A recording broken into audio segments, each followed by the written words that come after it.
nikifa ni faida kwa Kristo, nikiishi ni kwa ajili ya kumpendeza Kristo. Hatuogopi kufa, kwa sababu ninajua kuna siku nitakufa tu. Ogopa usiogope, ogopa usiogope, kuna siku utalala tu. Lakini siogopi kwa sababu ninajua kuishi hapa duniani ni kwa ajili ya kutangaza fadhili za Kristo, na kufa ni faida kwa sababu ninaenda kwa Baba. Haleluya.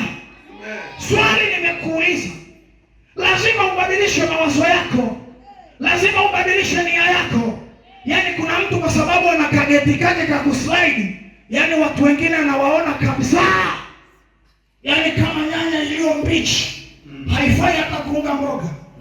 Yaani akitembea ananyanyua makwapa, utafikiri labda anajipu na kwenye kwapa ameupata ulimwengu, lakini hajajua ya kwamba kutubu ndio fashion ya hapa duniani. Amen. Kuishi maisha matakatifu ndio fashion ya hapa duniani. Amen. Kwa nini? Kwa sababu tunapoenda kulala usiku hakuna mtu anayejua tunakoendaga. Tunajikutaga ni asubuhi. Kama wewe ni mjanja, basi amka taratibu, ujichungulie ulivyolala, alafu ujue ya kwamba huwa unaendaga wapi. Huwezi. Kwa hiyo lazima ujue nia na makusudi ya Mungu kukuweka hapa duniani. Uko hapa kwa ajili ya utukufu wa Mungu. Siku ya jana nilizungumza na wewe nikasema ya kwamba lazima ukae uelewe ya kwamba umetengenezwa kwa sura na kwa mfano wa Mungu. Wewe sio mnyama. Watu wameishi kama wanyama, wanafanya mambo ambayo yamepita wanyama, wamekuwa wakatili kuliko hata wanyama. Hello. Yaani mimi huwa napendaga kuangalia sana sinema za wanyama, season za wanyama. Sijawahi kumwona pundamilia anamfanya pundamilia mwenzake kitoweo. Hapana. Sijawahi kumwona simba anamfanya simba mwenzake kitoweo. Lakini leo hii binadamu aliyeumbwa kwa sura na kwa mfano wa Mungu, mwenye elimu yake, amefika mahali ambapo pa kumfanya mwenzake kitoweo. Kama mtu anaweza akauza uhai wa mtu, akauawa na akaweka hela yake mfukoni, akaenda taratibu, yaani ni kwa vile tu hajakata nyama ya mtu akala, lakini kwa kile kitendo ni kama amegeuza bucha la nyama ya binadamu. Tunaamka asubuhi tunakuta watu wameuawa.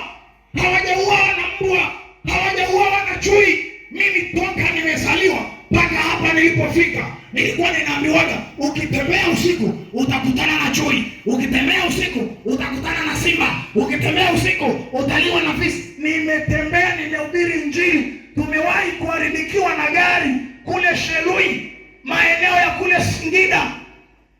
Tukakaa siku 3 porini. Sikuona chui wala sikuona simba, ila niliona wanadamu wanga wanaruka na ungo usiku. Yaani watu wanatembea hewani. Hao ndio niliowaona. Lakini kila siku naambiwa utakutana na chui. Mwanadamu aliyeumbwa kwa sura na mfano wa Mungu amepoteza mantiki, amepoteza ladha ya uumbaji wa Mungu kwa sababu ya uovu. Mtu wa majengo, neema ya Mungu inakuita ya kwamba unahitaji kutubu dhambi. Usidanganywe tu ya kwamba maisha unayoyaishi yanatosha kukufanya wewe kuwa Mkristo. Unaitwa Paulo, jina la mtume, lakini jana ulikata mtu shingo. Unaitwa Yohana, lakini jana ulichoma nyumba ya mtu. Unaitwa Ibrahim, baba wa imani, lakini jana ulifanya mambo ya ajabu. Haisaidii eti mimi ni Mkristo kwa sababu ninaitwa Elia, ninaitwa Ibrahim. Haisaidii. Haleluya. Kule kijijini kwetu kulikuwa